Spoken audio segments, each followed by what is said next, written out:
বাক্সটা আদতে ছিল এক পিসি ঠাকুমার, নাম রাসমণি। তার বিয়ে হয় মাত্র 11 বছর বয়সে, 12 পড়তে না পড়তেই বিধবা। পিসি ঠাকুমার সেই গয়নার বাক্স কিভাবে আমার হাতে এসে পৌঁছলো সেই কাহিনীই বলছি।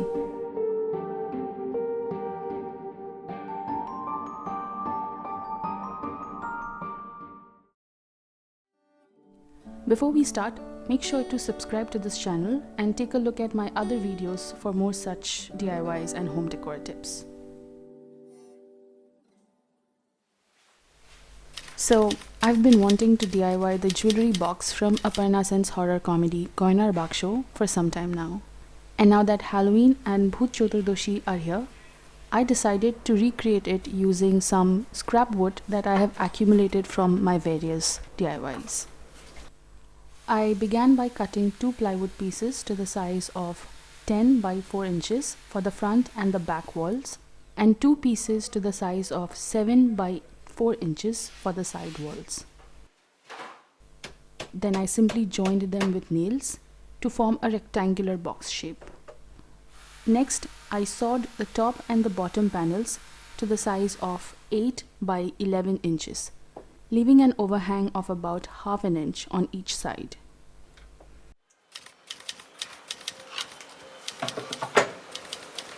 Okay, I'm going to show you something really interesting. So usually the jigsaw has a straight blade, right? But if you want to do something in an angle, I need some angled pieces so that I can join them to form that conical head of the box. For that, obviously a miter saw would be your best bet, but I cannot afford a miter saw right now. So what I'm going to do is, at the bottom of your jigsaw, there are these 2 sort of screws. Take your wrench, just put the key inside and turn it, like loosen the screw basically. This base of the jigsaw will get loose. So based on at what angle you want to cut your wood, you can just turn it accordingly. So I'm going to do that, and I'm going to tighten the screw at that angle.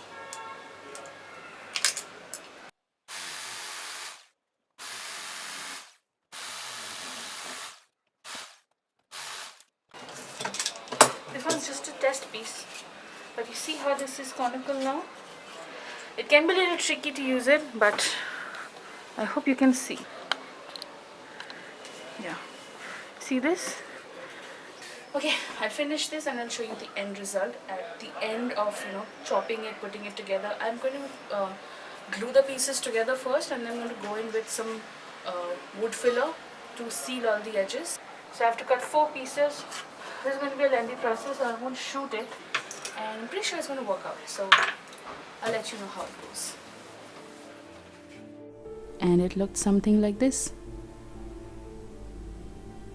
Now that the base was ready, it was time to get into the nitty-gritty flourishes, starting with the borders. I used some trims and glue to border the lid and the bottom pieces. For the facades, I used half-round moldings left over from my showcase DIY project, which you should definitely check out, by the way. Once those were dry, I began the most grueling part of this project, which was the ornate motif. First, I drew the original pattern from the movie prop directly on the box. Then I molded small pieces of polymer clay into the various shapes of the motif and glued them on. If I had the right rotary tools, carving these motifs straight out of the wood would have been the way to go, but those can be very expensive. So I went with polymer clay instead. And don't worry if you don't have the professional sculpting tools. A utility knife, a screwdriver, and the round bottom of a painting brush do just fine in shaping the clay.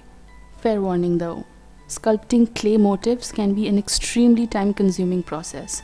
I took little breaks here and there to attach the top and do other little flourishes because I was starting to lose patience with myself. Finally, after about a week of late night sculpting after work, it looked something like this. Now it was time to move on to painting, which was quite a relaxing endeavor after the motifs. I mixed 2 parts of brown acrylic paint with 1 part of black and 1 part of red paint to get the dark wood color of the movie prop. After testing it out a bit in different lighting, I began carefully painting the wood bases with a thin brush before moving on to the motifs. You ever using a paintbrush? Quite possible. By the way, if you enjoy listening to audio stories, do check out RJ Meer's new channel. You won't regret it. After letting the paint dry for a few hours, I glued a mirror to the underside of the lid. Then I moved on to attaching the lid to the jewelry box. So I got these baby hinges from Amazon. While they look so cute, they were a pain to attach because the screws were so tiny, and I decided to add 5 of them to ensure that nothing came off. So that took a minute.